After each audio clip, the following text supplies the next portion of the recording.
Will you reject God's anointed? As we progress through this the course of this presentation, you'll realize that the title there, God's anointed, comes from the Hebrew word Messiah. And basically, we are familiar with the Greek meaning, which is the Christ. Will you reject God's anointed?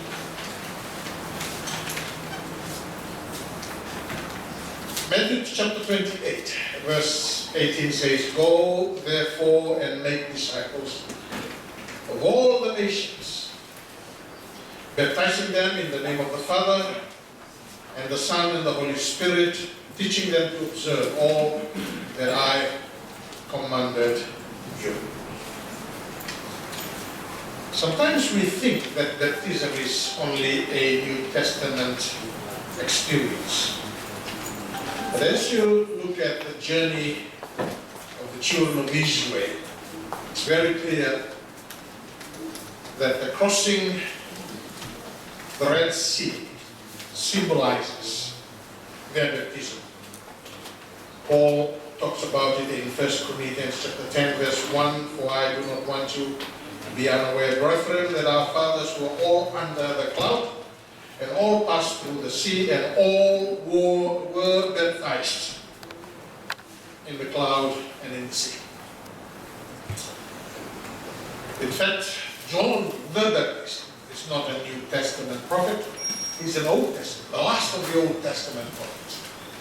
And he finished, or he defined his ministry through baptism. So it's both in the Old Testament and the New Testament, the call for baptism. And baptism, therefore, is very, very important for all believers. The church is commissioned, according to Matthew 28, to make disciples, and those believers who believe in Jesus are to be baptized in the name of the Father, the Son, and the Holy Spirit, and hence, so crucial. You cannot bypass the experience of baptism. The question, again, to focus on this important topic is, why is it so important to be baptized? I will answer that. And I will base it from the Old Testament. What is the meaning of baptism? We will look at that meaning. What is the significance of baptism? Again, and who can be baptized? Let the Bible answer these questions.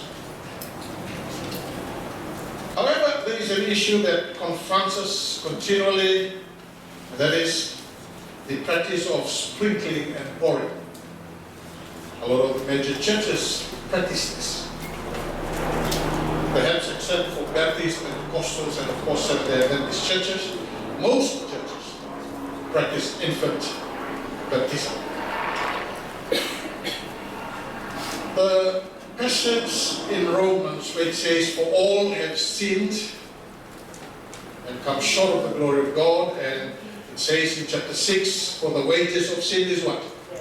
Death. And through man," goes further in chapter 5, "sin entered, and through sin, and thus death spread to all men, because all sinned." And I've been sharing this thought throughout, that we are born sinners.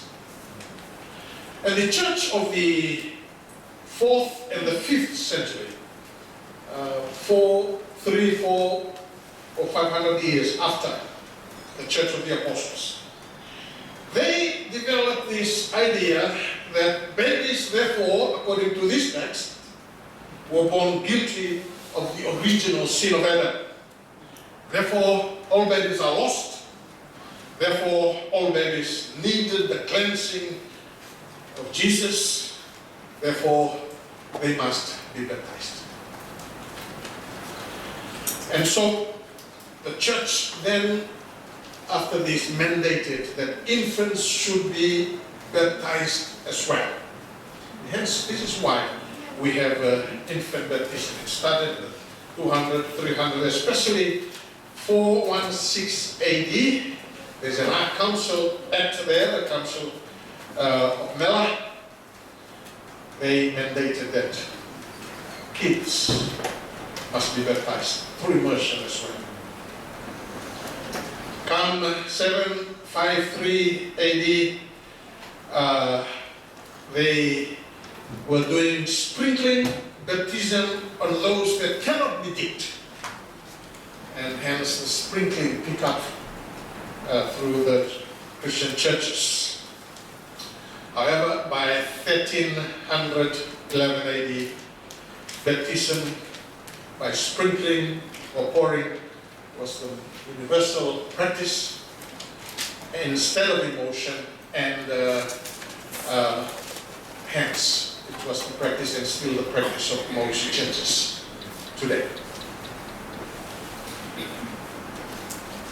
Infants, according to this council, unless regenerated unto God through the grace of baptisms, whether their parents be Christians or infidels, are born to eternal mystery and perdition. With this in mind, they realized that this is really, really terrible. Very horrible to think that these innocent children can be born, and if they die, they go into hell. And so, to minimize this horrible teaching or straight teaching, because it's not based on the scripture, they invented a new realm whereby those infants who are born but have not been baptized can be in that a new realm called limbus infectum. And basically we understand that it means limbo, and that's where they are until they are preyed upon and processed, and therefore they will be saved. These are all practiced by the churches, and the fact is, it is not biblical. Why is baptism so important? What's the meaning, significance, and so forth? To understand this question, we will eventually come to the act, the example of Jesus when he himself came down to be baptized. It's a long, long journey as far as the Bible is concerned. And as we pursue the journey of Jesus, it is my prayer that you and I are also praying about our journey to God. Because your journey to God first started or is initiated, is only possible because of Jesus' journey for you. And that's very crucial. Because of Jesus' journey to you, you therefore can make that important and crucial decision to journey with him. And hence, that's where the word anointed, the word Messiah comes from, and we will look at the prophecy that is in scriptures that takes us through the Old Testament, eventually when we can come and affirm and finalize this important decision that the scripture, the whole of the Old Testament was talking about, and that is the baptism of Jesus. We begin back in the Garden of Eden, the fall. At the fall, Genesis 3 verse 15, it says, I will put enmity between you and the woman, that's Satan or serpent and the woman, between your seed and her seed, and he shall, Satan, and the seed shall crush you, Satan, on the head, and you, Satan, shall bruise him on the heel. Eve was so raptured, and she believed that her first child, Cain, was this seed that was promised. And when he named Cain, he said this, I have gotten a man child with the help of Jehovah. In fact, the word help there in some of this translation is curved. It's italics, which means supply. So basically, it is saying, I have gotten a man child, the Lord. That's what she thought. Cain was this man child. Well, to start off with how wrong she was, because she turned out to be a murderer, and it was not her. It was going to be another woman way down in the ages that will bore this man-child, the seed. The second prophecy that begin to link the coming of this Messiah would be taking place in the time of Abraham. You can find that in Genesis chapter 22 and verse 17 to 18. This is what it says. God said to Abraham, "Indeed, I will greatly bless you, and in your seed all the nations of the earth will be blessed, because you have obeyed my voice." This is in response to Abraham's faith, because God told him to sacrifice his son Isaac, and because of his faith, he did thus attempt to fulfill.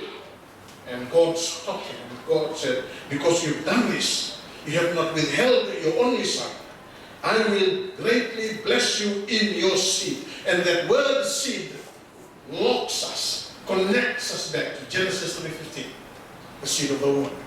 So, the son of Abraham, the seed of the woman, will become known as the son of Abraham. Another 500 years would go, and David, King David, wanted to build a temple of God. But God spoke to him through prophet Nathan that night. And this is what Nathan came and told King David. "The Lord declares to you that the Lord will make a house for you." David, don't build me a house. I will make a house. I will create a dynasty with you. That's what God is saying. And in verse 9 it says, "I will make you a great" what? Name. Now, that promise, "I will make you a great name," connects us to Abraham, because that's the promise that God told Abraham. "I will make you" what? Great, and a great name. This time, that same promise is now referred to King David. So the connection comes through from the Garden of Eden to Abraham, now to King David, that this seed of Abraham will also be called the son of David. "Your house and your kingdom will endure forever before me, and your throne will be established." Of course, in 2 Samuel 7, it's further verses, it says, "He will be a direct descendant of David. He will be David's heir. He will be God's son, and his kingdom and his rule will be eternal." Very, very crucial developments there in the coming of the Messiah. And so, quickly, this promise here, that was promised in the Garden of Eden, was revealed to Abraham, that this seed will come through Abraham, the son of Abraham.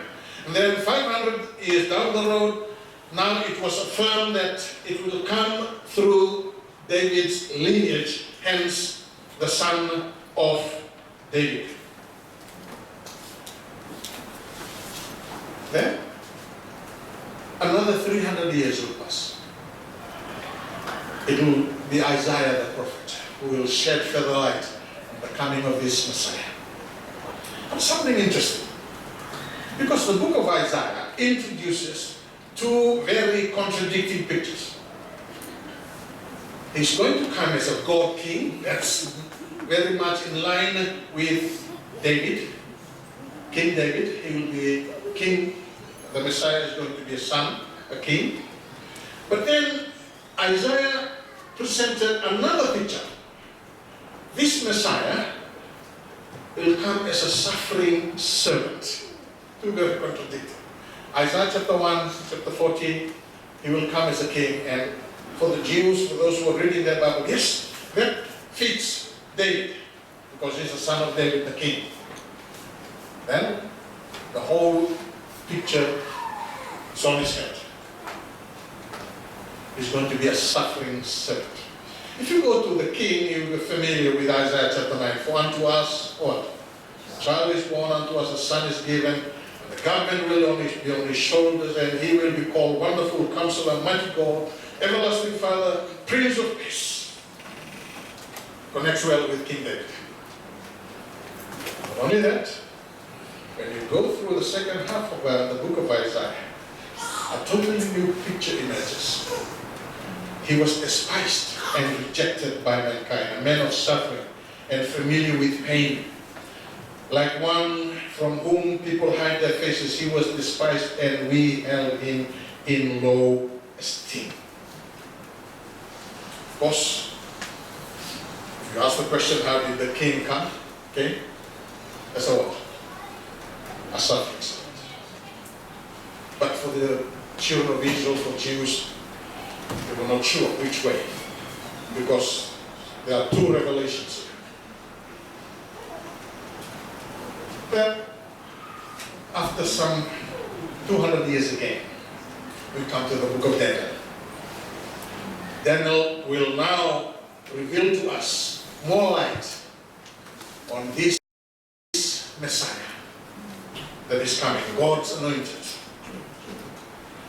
You know, you're familiar with this text. Some of you always love to quote this text. I know the what? The plans I have for you. Plans to give you a hope and a what? A future. One of our popular verses in the Bible. But let me give you the original context of this passage, because that's verse 11 and 12. Now, if you look through that in verse 10, this is what it says before we come to verse 11, the verse we are familiar with. Verse 10 says this. This is what the Lord says. When 70 years are completed for Babylon, I will come to you and fulfill my good promise and bring you back to this place, because I know the plans I have for you. That's really the context.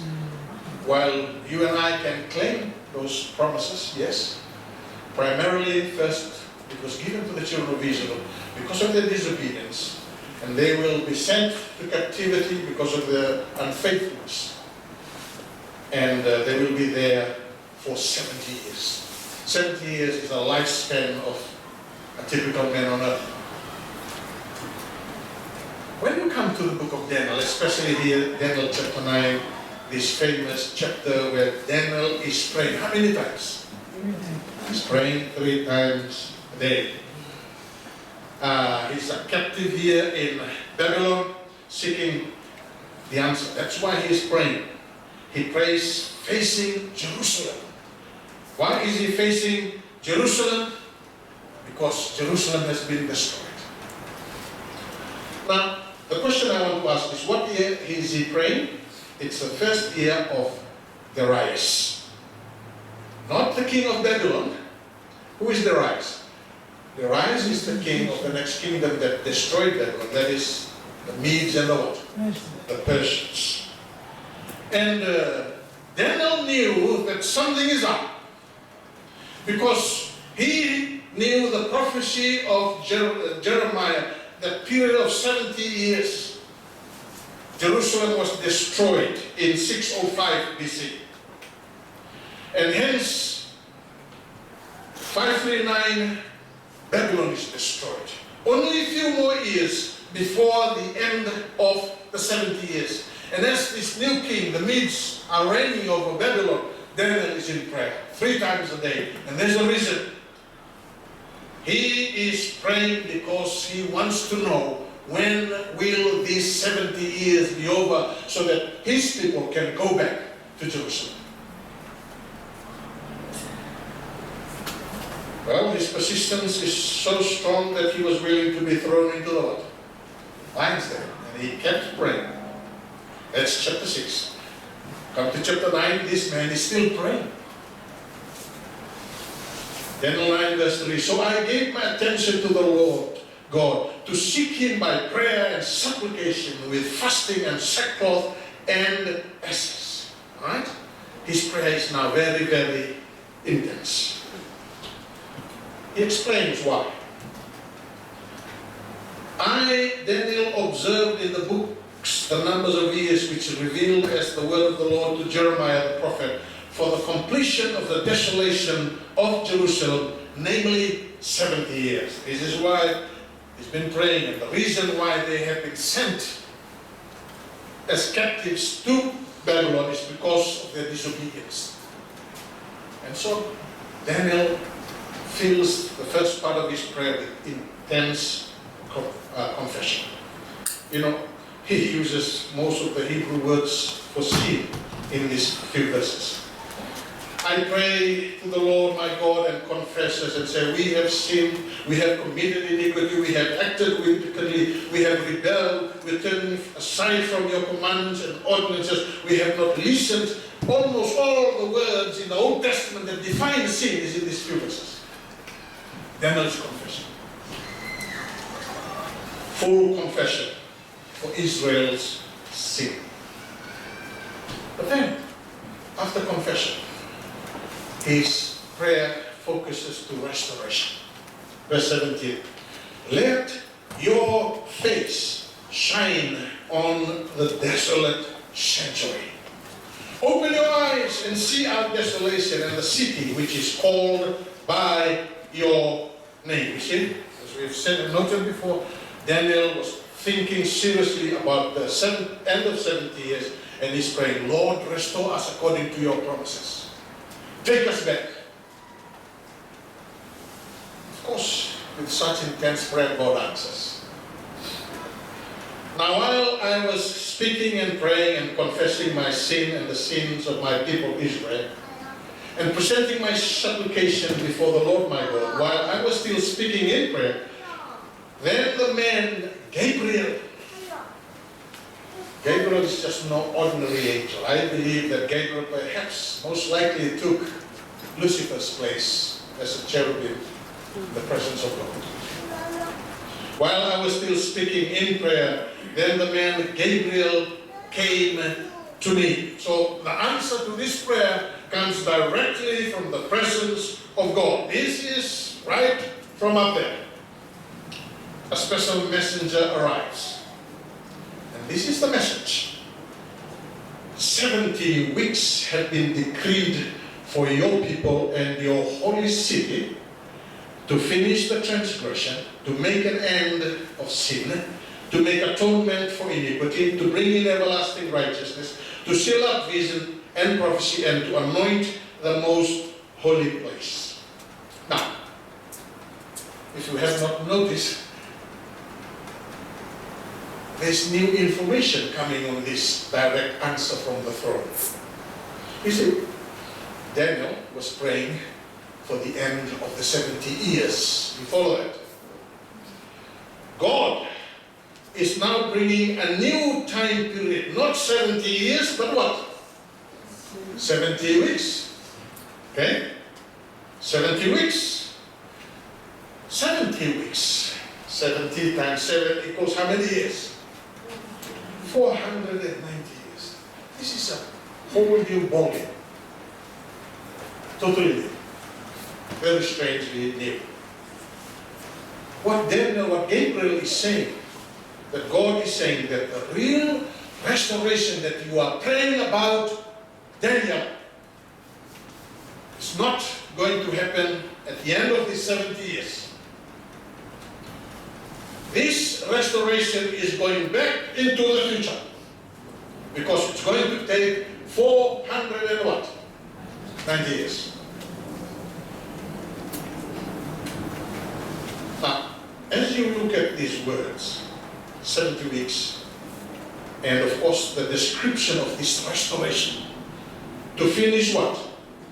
Transgression, to make an end to sin. As you read through that, I want to put it together so that you can see what really is the gist of this message of restoration that Gabriel brought, that's going to take place 490 years rather than 70 years was initially hoped. And as you arrange it this way, there's a picture here. Can you see it? Traditionally, we think that this is about Israel, but no. This description about this restoration that is promised that will come in 490 years to come is actually describing the work that will be accomplished by Christ the Messiah. Only when you come to the New Testament can you see it. So then God's answer to Daniel's prayer of the restoration here is no longer about Israel returning after the captivity to go back to Jerusalem. This time there's a bigger subject at play. The coming of the Messiah himself. It is only through the coming of the Messiah that God's forgiveness, God's restoration will actually take place.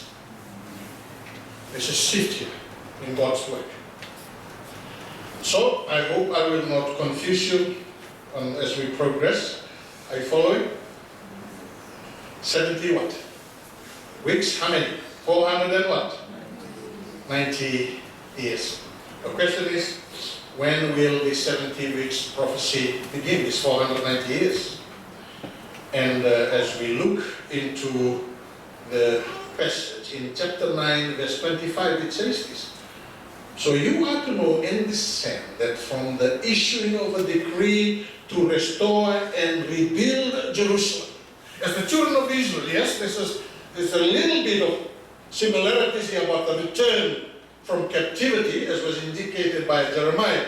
But there's only a particular point here that is used, and that is when that decree is issued for the restoration and the rebuilding of Jerusalem.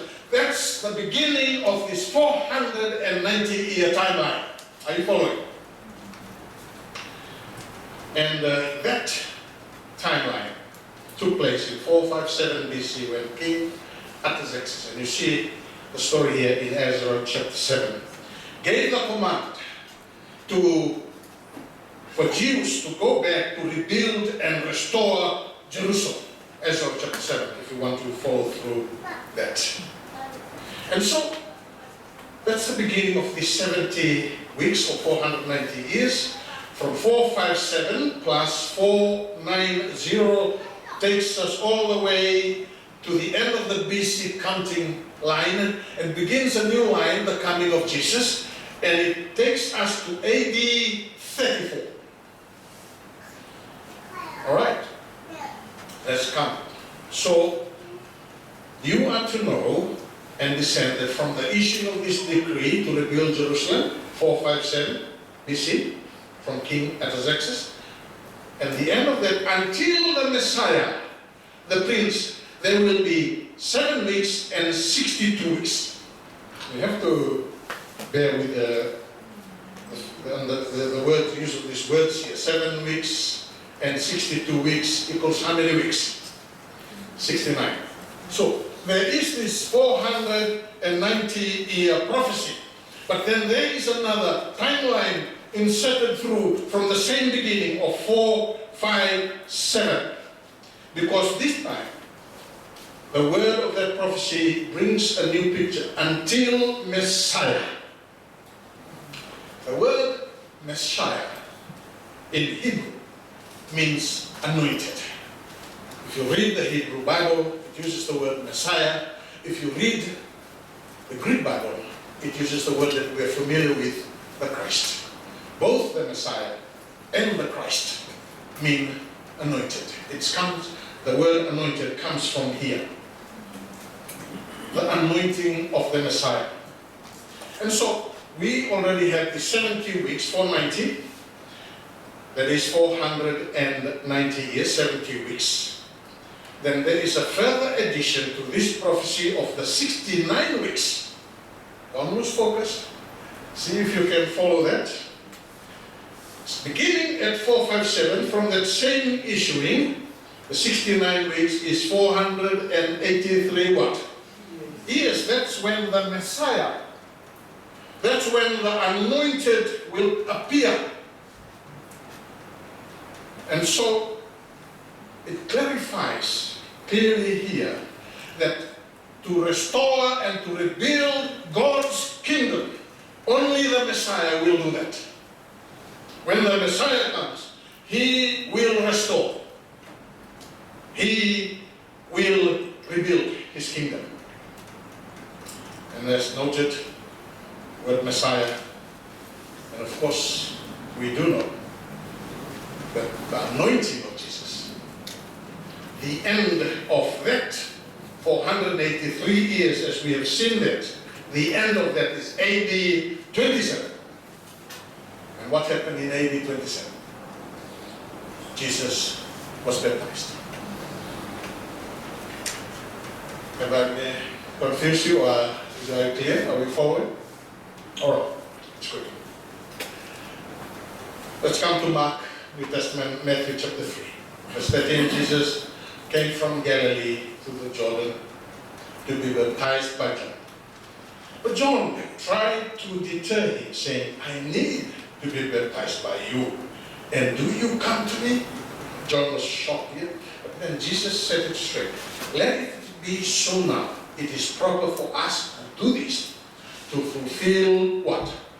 All righteousness. Because there's a bigger picture here that John does not understand, and it goes all the way throughout the Old Testament and goes all the way back to the Garden of Eden, the coming of the Messiah to restore his people. That's why he has to be baptized. And of course, when Jesus was baptized that day, as soon as Jesus was baptized, he went up out of the water. And at that moment, heaven was open, and he saw the Spirit of God descending like a dove and alighting on him. AD 27. And this was prophesied 500 years or 600 years before it came to us by the book of Daniel. And so the whole Old Testament prophecy zeroes down to this singular point, the anointing, the baptism of Jesus.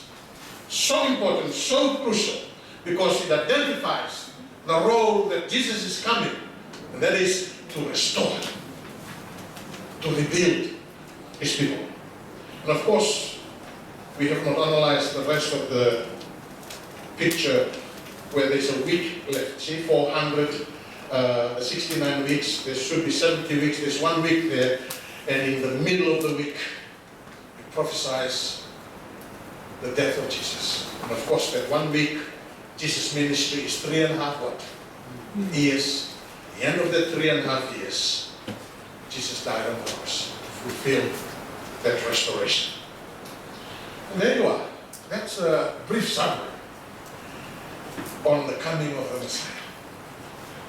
The fall, it passed on to Abraham, then King David carried that. Then of course, the two contradicting picture of Isaiah, he came through the second one, the suffering servant. And then to be so specific, to be exact, Daniel comes in and points the date, AD 27. Right on time. Jesus was baptized.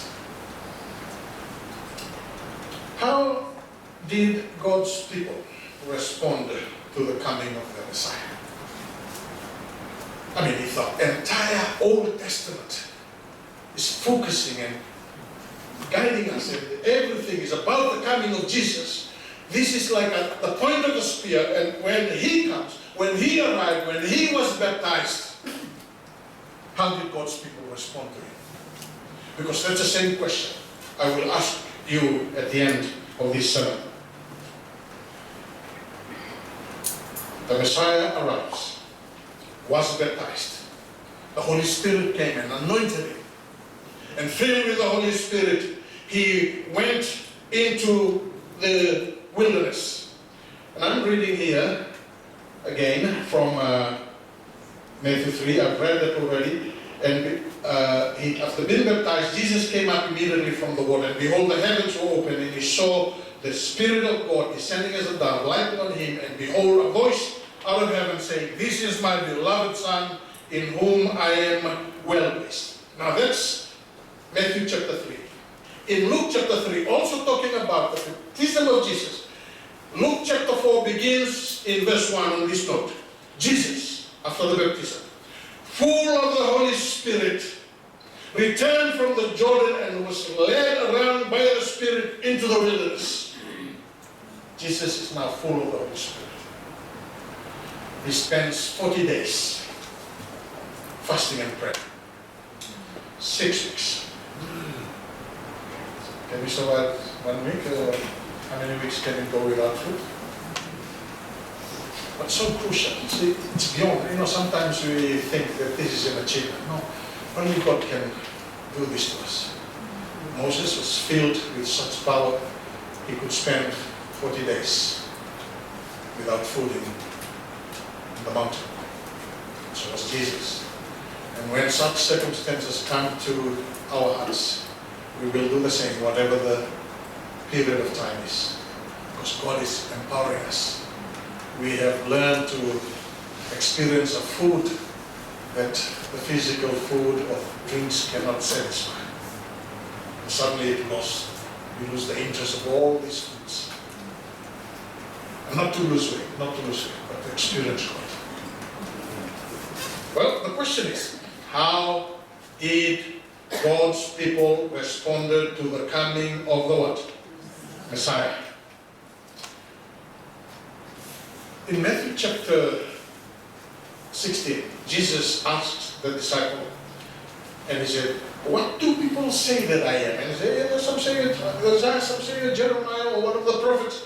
Then Jesus focused and said, but what do people say? And then Peter answered and said, you are the Messiah. That is a key word. You are the Messiah, the Son of the living God. And Jesus said, blessed Peter, because only God the Father can reveal this to you. Because Jesus is now clearly identified as the Messiah, because that was the sole purpose of the entire Old Testament. And now he has been anointed. After 40 days and 40 nights, fasting and praying, he comes home. Verse 16. He went to Nazareth, where he had been brought up. And on the Sabbath day, he went into the synagogue, and as was his custom, he stood up to read. And the scroll of the prophet Isaiah was handed to him. Unrolling it, he found the place where it is written, the Spirit of the Lord is on me, because he has anointed me to proclaim good news to the poor. He has sent me to proclaim freedom for the prisoners, the recovery of sight for the blind, and to set the oppressed free, to proclaim the favorable year of the Lord. Verse 20. Then he rolled up the scroll, gave it back to the attendant, sat down. The eyes of everyone in the synagogue were fastened on him. Remember, he was brought up in Nazareth. He was born in Bethlehem, but he lived in Nazareth. Then he said these words, today, this scripture is fulfilled in your hearing.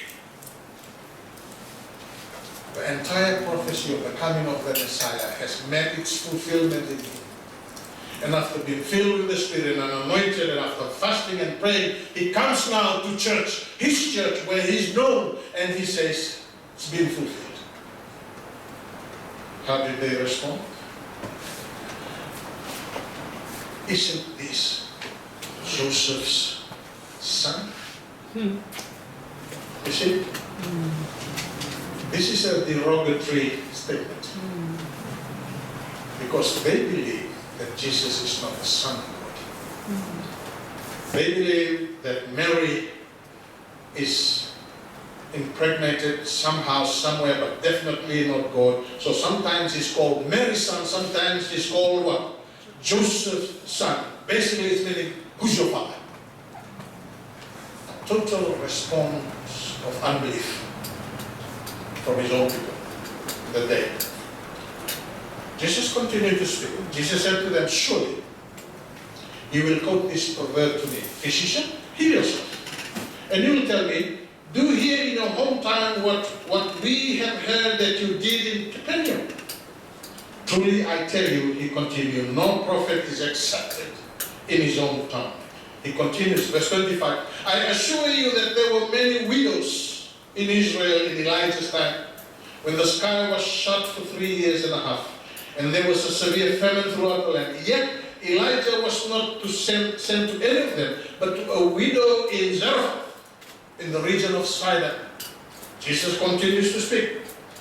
And there were many in Israel with leprosy in the time of Elijah the prophet, Elisha. Yet not one of them was cleansed. Only Naaman in Syria.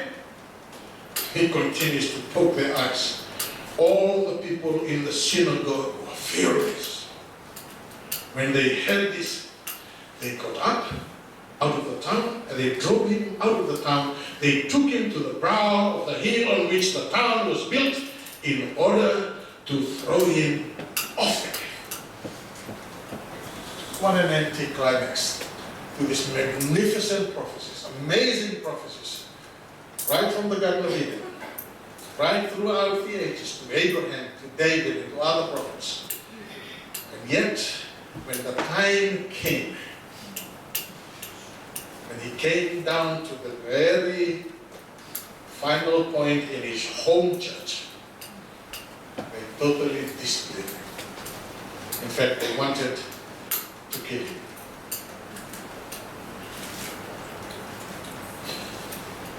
You know, Jesus, before he died on that final week, said this: Jerusalem, Jerusalem, who kills the prophets and stones those who are sent to her, how often I wanted to gather your children together the way a hen gathers her chicks under her wings, and you were what? Unwilling. Of course, when you come to the day of the crucifixion, as Pilate talked to them, he said, "Behold your king." And they cried out, "Away with him, away with him, crucify him." Then Pilate said to them, "Shall I crucify your king?" The chief priests answered, "We have no king but what? Caesar." And this was repeated over and over. And of course, John talks about, in John chapter 1, he came unto his own, and those who were his own did not what? Receive him. Yeah? They all repeated, "Crucify, crucify." The Jews rejected the Messiah.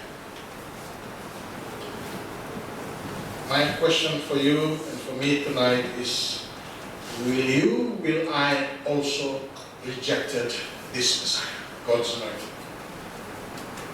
And we repeat John 1 again.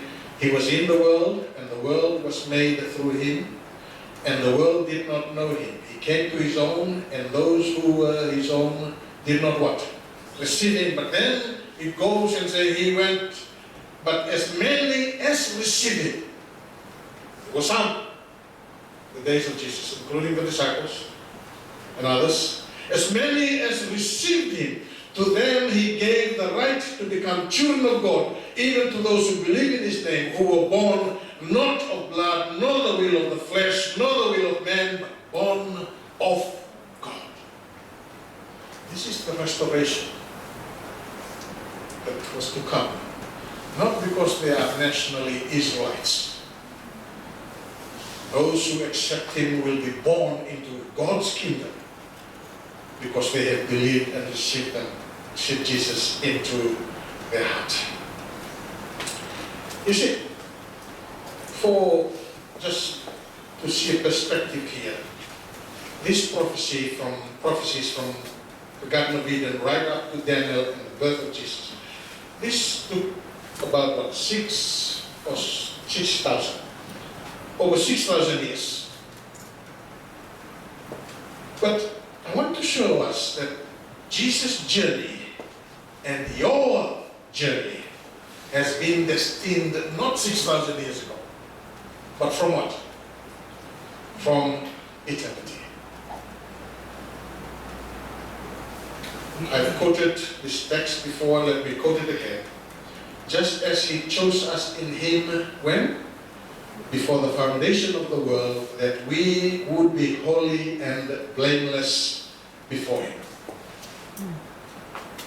And so what we are looking at is just the earthly time span of the coming of this Messiah. But the coming of this Messiah, the death of Jesus, was done before the foundation of the world. For God so loved the world that he gave his only begotten Son, that whoever believes in him shall not perish, but what? Have everlasting life. I like the story about the Samaritan woman in John chapter 4. And it says there that there came a woman of Samaria to draw water, meaning she was thirsty. But the words of Jesus that came to her ears says, Jesus said to her, give me drink. You know, sometimes we think we are thirsty for God. Yes, we're thirsty for God. But let's also appreciate the other side, that God is also thirsty for you. He wants you.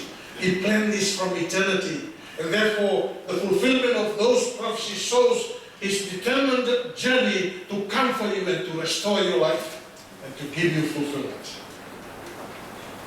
And it says in Mark chapter 16, verse 6, he who has believed and has been baptized shall be what? Saved, but he who has disbelieved shall be condemned. I'll be talking a bit tomorrow on judgment before Jesus comes.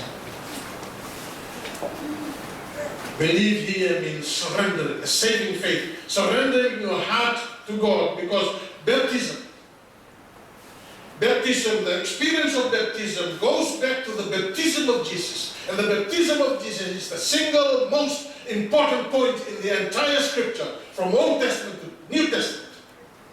It's a single point, the anointing of Jesus. That's how crucial it is. The whole Old Testament zeroes down to that.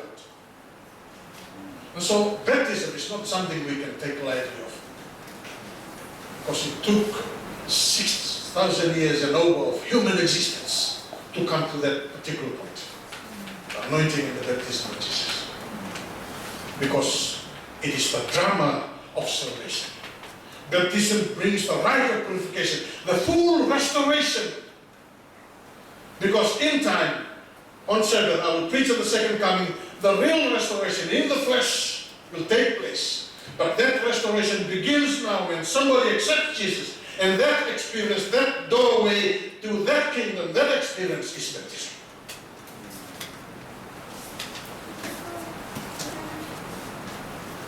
For if we have become united with him in the likeness of his death, as we accept Jesus' death, certainly we shall also be like him in the also be in the likeness of his what? Resurrection. You know, a lot of churches today think that Sunday is a memorial of the death and the resurrection of Jesus. That's a totally unbiblical thought. This is the one that memorizes, that commemorates. The most important thing here is that the death, the burial, and the resurrection of Jesus can be your experience, my experience, that the entire scripture can be experienced by you as you decide to be baptized.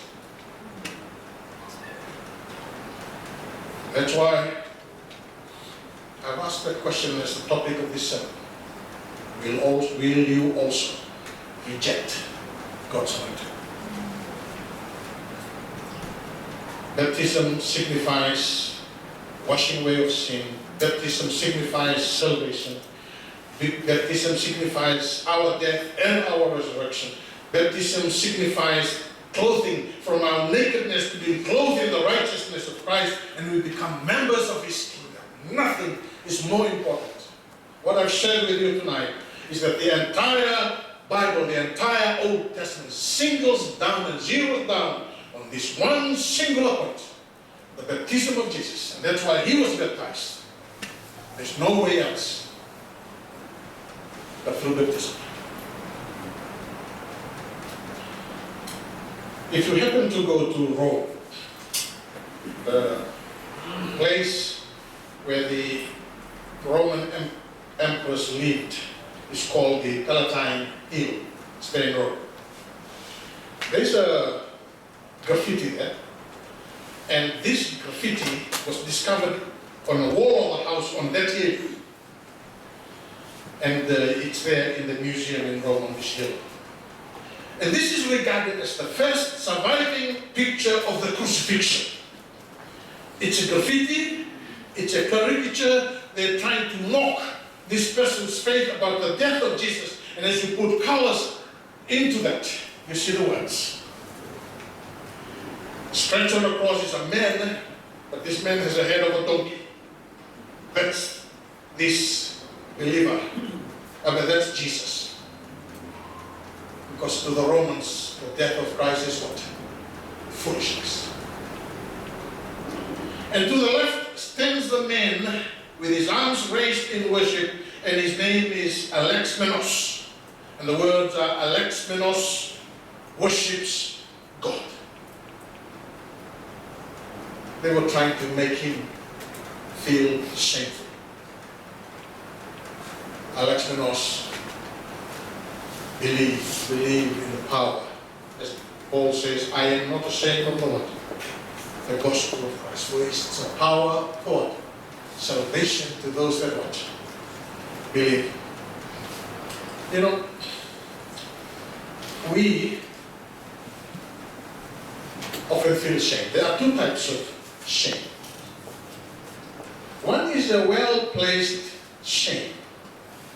Something we did and we are ashamed of, because generally we are ashamed of because it shames our family, it shames our friend, and we become shameful and we are ashamed for that. So those are well-placed shame, but ultimately it's shameful to God. It does not honor God. There is another type of shame. It's what we can call misplaced shame. This is the kind of shame we ought not to have. We must not be shameful of this. This misplaced shame is not dishonoring God. Whereas the well-placed shame is dishonoring God. Sometimes we don't even bother that. We're more concerned because it makes us look shameful in the eyes of our friends and family. This misplaced shame, the best experience I think we are all familiar with is the story of Lau in his stand for his faith. Surrendering your heart, following Jesus, can bring about this misplaced shame, but we should not, because that brings honor to God. Forget about your friends, forget about everything else. It brings honor to God. 2 Timothy chapter 1 verse 8. Therefore do not be ashamed of the testimony of our Lord, or of me his prisoner, but join with me in suffering for the gospel according to the power of God. Mark chapter 8 verse 38. For whoever is ashamed of me and my words in this adulterous and sinful generation, the Son of Man will also be ashamed of him when he comes in the glory of his Father and with his holy angels. Your decision, my decision, can create a misplaced shame, but we should not worry about it because don't care about it, because it honors God. It brings glory to God when you surrender your heart to Jesus. There were two brothers. They look alike very much. First brother was Edwin Thomas, and they lived in the mid-1800s. This Edwin Thomas became a master of the stage, and he was famous for acting on Shakespeare's dramas. Became a great Shakespearean actor. He actually began at the age of 15, and he was famous both in New York and London. Quite famous man. And of course, there's another one, the other brother, John Wilkes. Brother John. Also an actor. And he is famous for the performance of Julius Caesar, because his key role was Brutus, the assassin. But this John Wilkes, this brother, one night in 1865, he stole behind the theater in Illinois, quietly into the back room, and shot Abraham Lincoln to death.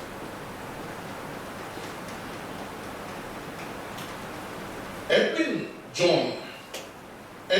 Thomas Booth, the other brother, was never the same again that night. He was so ashamed for what his brother did, for his brother's crime, that he retired right there and then, disappeared. He vanished from public life, but a few years later, he was waiting for his train in New Jersey, train station in the city of New Jersey. As he was waiting there, in front of him, as they were waiting for the train, stood this well-dressed young man. But the crowd was pressing from behind, and as a result of that, this young, well-dressed man fell between the platform and the train that was coming. And he could have been crushed as the train comes to the station. And without hesitation, Edwin locks his leg around the railing. He reached down and pulled that young man to safety. He was saved. Edwin did not recognize this young man that he has just rescued. But years later, he received a letter from the government to thank him for saving the life of a child of Abraham Lincoln, because he saved Robert Todd Lincoln's life that day. And Edwin every day carried that letter in his pocket until the day he died. Two brothers. How is it that these two brothers, same father, same mother, same profession, that one chooses life, the other chooses death? Because you and I, you only have two choices. You did not choose coming into this life. You didn't choose to be a Fijian, an Indian, whatever race. You didn't choose the color of your hair, the length of your nose, and everything else. Some people are so infuriated by this, they become trying to correct it. If there's no hair, they try to plant some hairs. Or they correct their facial, put some more new teeth. Because of the lack of choice in this life. But you and I have a choice for the next life. This is the grace of God to us. You have no choice in this life. But God has given you the freedom to choose the next. And as Jesus says, and challenges us, enter through the narrow gate. For wide is the gate and broad is the road that leads to destruction, and many enter through it. But small is the gate and narrow is the road that leads to life, and only few will what? Will find it. So you can choose to join the big crowd, very boisterous, everyone is offending one another, but they are empty. Or you choose the small crowd. You can be numbered with the sheep, and you hear Jesus' words speaking and you follow Jesus, or you numbered with the goats, bulldozing your way around life. You can choose to serve God, that love and passion, give it to God, or that same love and passion, you think about what money can bring, the resources of this life, and a lot of people burn out their lives for that. It's your choice. You can build your life on a rock, solid foundation of Jesus, or you can build your life on shifting sands of this life, where you come crashing. You can enter through the narrow gate, or you can enter through the wide gate. You can come through the narrow road or the wide road. These are choices. So crucial in your journey, mine. And the question I want to ask is, will you also reject God's anointed? I've tried my best to point to you from Scripture that the entire Scripture hinges on one particular truth: the anointing, the baptism of Jesus. And your entire existence, the challenge of Scripture today is, will you reject this anointed? Will you reject the Messiah? Or will you allow Him to anoint your heart? But as many as received, to them He gave the right to become children of God, even to those who believe in his name, who are not born, not of the blood, nor the will of the flesh, nor will of man, but born of God. If that's your decision, there's a piece of paper behind you, beside you. I want you, if it is in your decision to accept the God's anointing, to accept your baptism as Jesus was baptized, to fulfill his role in your life, I want you to write your name there so that we can debrief you and pray with you later. I would like now to ask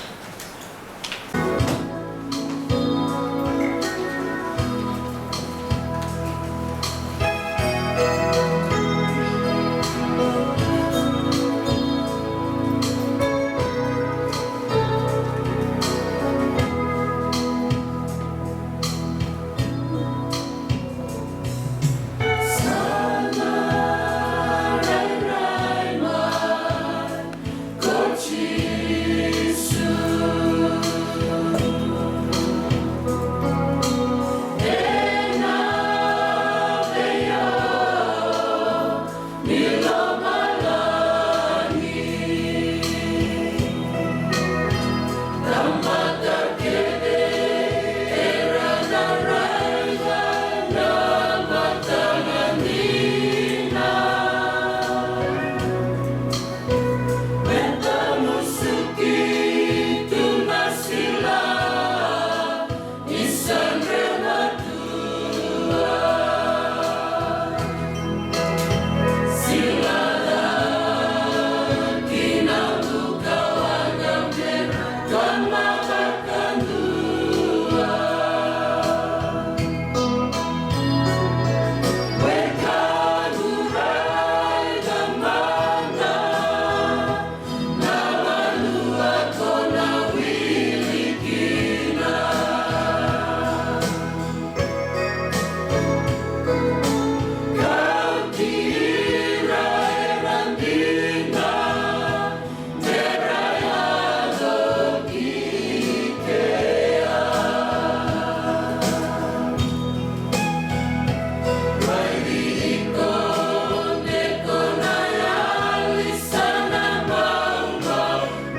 The whole of heaven, the whole of Scripture focuses on the anointing of Jesus.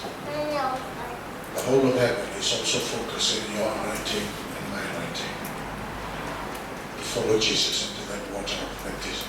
It is my prayer that God will bless you and give you that time of refreshing as you begin your journey with God. Let's pray. Lord, we can only praise you and thank you and honor you for your mercy. We thank you, Lord, that we can share that experience with you. That our lives can be restored, that we can be on the new footing to live with you now until the day you come. And I pray, Father, for those that are in the valley of this decision, that you will confirm on their hearts that the whole of heaven, the whole of Scripture anticipates that you are also thirsty for them. May you fill them and quench their thirst and hunger. We thank you and we praise you in Jesus' name.